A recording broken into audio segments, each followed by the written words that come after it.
ಯಾವುದೇ ಕಾರಣಕ್ಕೂ brother Bidadi township ವಿಷಯದಲ್ಲಿ ಅದು ಕುಮಾರಸ್ವಾಮಿ ಕೂಸು ಅಂತಲಾದರೂ ಹೇಳಲಿ, ಏಕೆಂದರೆ ನೈಸ್ ವಿಷಯದಲ್ಲಿ ದೇವೇಗೌಡರು ಕೂಸು ಅಂದರು.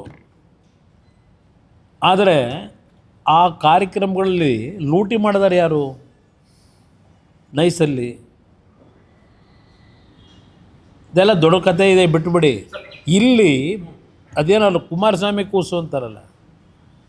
ಈಗ ನೆನ್ನೆ ಪಾಪ ನನ್ನ ಹಳೆ ಸ್ನೇಹಿತ ಒಂದು ಹೇಳಿಕೆ ಕೊಟ್ಟವನೆ. ಈಗ ಕನ್ನಡಪ್ರಭದಲ್ಲಿ 2 ಪೇಜ್ ಇದೆ, ಇದಂತೂ 2 ಕಾಲಮ್ನಲ್ಲಿ. ಅಲ್ಲೊಂದು ಬಾಕ್ಸ್ ಬೇರೆ ಹಾಕಿದಿರಿ. ಅಲ್ಲಿ ಹೇಳ್ತಾರೆ, ಕುಮಾರಸ್ವಾಮಿಯವರು ರೆಡ್ ಝೋನ್ನ ಲಿಫ್ಟ್ ಮಾಡದೆ ಹೋಗಿದ್ದರಿಂದ ಇನ್ನೂ ರೈತರು ಭೂಮಿ ಉಳ್ಕೊಂಡಿದೆ. ಕುಮಾರಸ್ವಾಮಿ ಅವರು ಏನಾದರೂ ರೆಡ್ ಝೋನ್ ಏನಾದರೂ ಲಿಫ್ಟ್ ಮಾಡಿದ್ರೆ ಏನಾಗೋದು? ಅವರೇ ಹೇಳ್ತಾರೆ, ದೊಡ್ಡ ದೊಡ್ಡ ಲ್ಯಾಂಡ್ ಮಾಫಿಯಾಗಳು ಲೂಟಿ ಮಾಡಿಬಿಡೋರು ಇಷ್ಟೊತ್ತಿಗೆ. ಅಟ್ಲೀಸ್ಟ್ ರೆಡ್ ಝೋನ್ ಇರೋದ್ರಿಂದ ಉಳ್ಕೊಂಡಿದೆ ಭೂಮಿ ಅಂತ ಅವರೇ ಹೇಳಿಕೆ ಕೊಡ್ತಾವ್ರು. ನಿನ್ನೆ ಕುಮಾರಸ್ವಾಮಿ ಯಾಕೆ ರೆಡ್ ಝೋನ್ ನಾವು ತೆಗಿಲಿಲ್ಲ ಅಂತಾರೆ.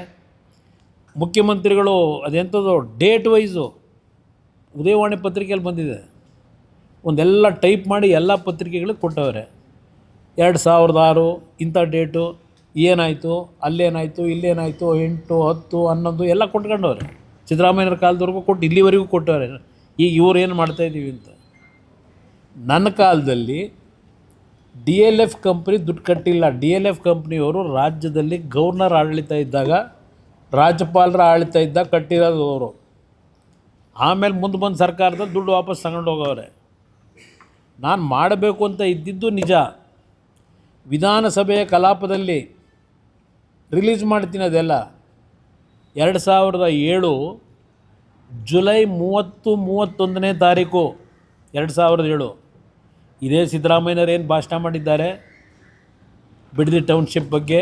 ನಂದಗುಡಿ ಭಾಗದಲ್ಲಿ SEZನ ಕೇಂದ್ರ ಸರ್ಕಾರ ಮತ್ತು UPA ಸರ್ಕಾರ, ಮನಮೋಹನ್ ಸಿಂಗ್ ಪ್ರೈಮ್ ಮಿನಿಸ್ಟ್ರು, ಈ ದೇಶದಲ್ಲಿ ಎಲ್ಲ ರಾಜ್ಯಗಳಿಗೆ SEZನ ಯಾವ ರೀತಿ ಮಾಡಬೇಕು ಅಂತ ಹೇಳಿ 60 ದಿವಸ ಟೈಮ್ ಕೊಟ್ಟು ಅವತ್ತೇನು ತೀರ್ಮಾನ ಮಾಡಿದರು ಕಾಂಗ್ರೆಸ್ ಸರ್ಕಾರ ಅಲ್ಲಿ ಡೆಲ್ಲಿನಲ್ಲಿ. ಅದೆಲ್ಲದರ ಬಗ್ಗೆ ಪಾಪ ಸಿದ್ದರಾಮಯ್ಯನವರು ಏನು ಪುಟಗಟ್ಟಲೆ ಮಾತಾಡೋರೆ ಬಿಡದಿ ಟೌನ್ಶಿಪ್ ಬಗ್ಗೆ. ಇದೇ ಈಗಿನ ಮುಖ್ಯಮಂತ್ರಿಗಳು ಪುಟಗಟ್ಟಲೆ ಮಾತಾಡೋರೆ. ಮಲ್ಲಿಕಾರ್ಜುನ್ ಖರ್ಗೆ ಅವರು ಮಾತನಾಡಿದ್ದಾರೆ. ಅವತ್ತಿನ ಸತ್ಯಶೋಧನಾ ಸಮಿತಿ ವರದಿ ಕೊಟ್ಟರಲ್ಲ, ಇದೆಲ್ಲ ವಿಧಾನಸಭೆ ಕಲಾಪದಲ್ಲಿ ಏನು ಇದೆ ದಾಖಲೆಗಳು. ಅವತ್ತು ನಾನು ಉತ್ತರ ಕೊಟ್ಟಿದ್ದೀನಿ ಮುಖ್ಯಮಂತ್ರಿಯಾಗಿ. ಒಂದು ನಿಮಿಷ, ಸತ್ಯ ಅಂತ ಹೇಳ್ತಾನೇ ಇದ್ದೀನಲ್ಲ. ನಾನು ಹೇಳ್ತಾ ಇದ್ದೀನಲ್ಲ, 5 ಟೌನ್ಶಿಪ್ ಮಾಡಬೇಕು ಅಂತ ಒಂದು ದೂರದೃಷ್ಟಿಯಿಂದ ತೀರ್ಮಾನ ಮಾಡಿದ್ದು ನಿಜ. ಆದರೆ ನಾನು ನನ್ನನ್ನು ಆಯ್ಕೆ ಮಾಡಿದಂಥ ಆ ಭಾಗದ ಜನರನ್ನ ನಮ್ಮ ಕೃಷ್ಣಾ ಕಚೇರಿಗೆ ಕರೆದು ಎಲ್ಲ ಹಿರಿಯರು, ಕಾಂಗ್ರೆಸ್ಸು BJP JDS ಪ್ರಶ್ನೆ ಇಲ್ಲ, ಎಲ್ಲ ಹೆಣ್ಣುಮಕ್ಕಳು ಹಲವಾರು ಜನ ಪ್ರಮುಖರನ್ನ ಕರೆದು 3-4 ಸಭೆ ಮಾಡಿದೆ. ಅವ್ರ ಭಾವನೆಗಳನ್ನು ಅರ್ಥ ಮಾಡ್ಕೊಂಡೆ. ವಿಧಾನಸಭೆ ಕಲಾಪದಲ್ಲಿ ಹೇಳಿದ್ದೇನೆ, ನನ್ನನ್ನು ಆಯ್ಕೆ ಮಾಡಿರ್ತಕ್ಕಂಥ ಪುಣ್ಯಾತ್ಮರು ತಂದೆ ತಾಯಂದರು ಅವ್ರ ವಿರುದ್ಧವಾದ ನಿರ್ಣಯ ಮಾಡಲ್ಲ.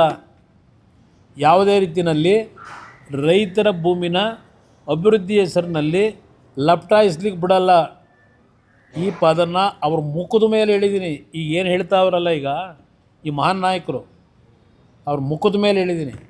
ಅಲ್ಲಿ 450 ದಿವಸದಿಂದ ಕೂತವ್ರೆ ಪ್ರತಿಭಟನೆ ಮಾಡ್ಕೊಂಡು, ಒಂದು ಗೌರವ ಕೊಡಲಿಲ್ಲ ರೈತ ಜನಕ್ಕೆ.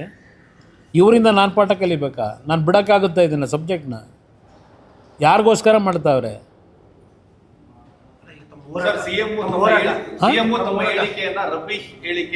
ಯಾವ ರಬ್ಬಿಶು?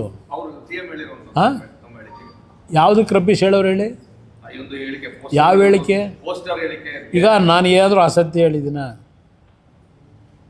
ನಾನು ಹೇಳೋದಲ್ಲ, ಅಲ್ಲಿ ಜನವೇ ಮಾತಾಡಲ್ವಾ? ಹಿಂದೆ ಹೇಗಿತ್ತು, ಇವತ್ತು ಈ ರಾಜ್ಯದ ದುರಾದೃಷ್ಟ. ನಾವೇನು ಮಾಡೋದು? ನಾವು ನೋಡಬೇಕಿದ್ನ.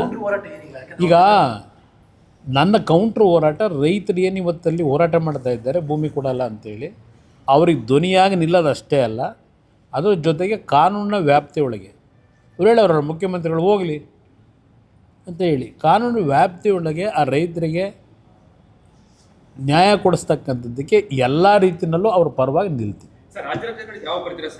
ಏನು ಹೇಳಿ? ನಾನು ರಾಜ್ಯ ರಾಜಕಾರಣದಲ್ಲಿ ಕೇಂದ್ರದಲ್ಲಿ ಟೆಂಪ್ರರಿ ಅದು, ನನ್ನ ಪರ್ಮನೆಂಟ್ ಇಲ್ಲೇ. ಅದರಿಂದ ನಾನು ರಾಜಕಾರಣಕ್ಕೆ ಹೊಸ್ದಾಗಿ ಬರಬೇಕಾಗಿದೆ. ಈಗ ಉಚ್ಚಾಟನೆ ಕೊಟ್ಟಿದ್ದಾರಲ್ಲ ಸರ್, ಈಗ ಉಚ್ಚಾಟನೆ ಇಲ್ಲ ಸರ್, ಅದು ಈಗ ಟ್ರಾನ್ಸ್ಪೋರ್ಟ್ ಮಾಡಿದಾರಲ್ಲ ಸರ್, ಅವ್ರು ಯಾವಾಗಿದ್ದಾರೆ ಸರ್? ಪಕ್ಷದಲ್ಲಿ ಪರ್ಮನೆಂಟ್ ಭಾಗ ನಾನು ಯಾವ್ಯಾವ ಟೈಮ್ಗೆ ಏನು ತೀರ್ಮಾನ ಮಾಡಬೇಕು ಇವುಗಳ ವಿಷಯದಲ್ಲಿ ತಗೋತೀನಿ. ನಮ್ಮ ಯೂಟ್ಯೂಬ್ ಚಾನೆಲ್ನ ಸಬ್ಸ್ಕ್ರೈಬ್ ಆಗಿ, ಲೈಕ್ ಮಾಡಿ, ಪಕ್ಕದಲ್ಲಿ ಕಾಣಿಸೋ ಬೆಲ್ ಐಕನ್ನ ಕ್ಲಿಕ್ ಮಾಡಿ.